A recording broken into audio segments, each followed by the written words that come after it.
Elle représente 45% de l'espace maritime français. La zone économique polynésienne s'étend sur 5 500 000 km². L'avenir de l'océan, une question cruciale pour toute la population océanienne qui en dépend directement. Mais c'est à l'échelle internationale que la lutte contre les effets de la mondialisation doit être menée. Il y a quelque chose qui est terrible, c'est que les pays ont été divisés avec des frontières et on a fait la même chose sur la mer.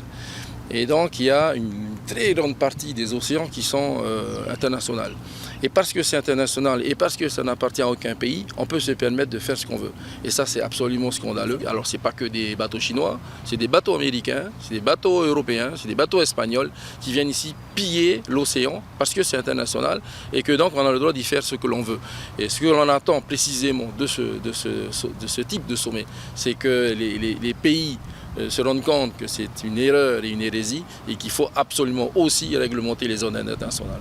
Engagées, les associations environnementales du Fénois n'ont pas toutes pu faire le déplacement, mais elles ont préparé ce sommet et formulé un certain nombre d'attentes. Un traité sur la haute mer non régi par le droit international, donc non protégé, devrait être ratifié car la surpêche fait des ravages. Au niveau local, il y a des recommandations qui sont portées, bien entendu, par les associations environnementales, par la FAPE, auxquelles nous souscrivons, et notamment de protéger 30% de la ZEE, dont 10% en protection forte.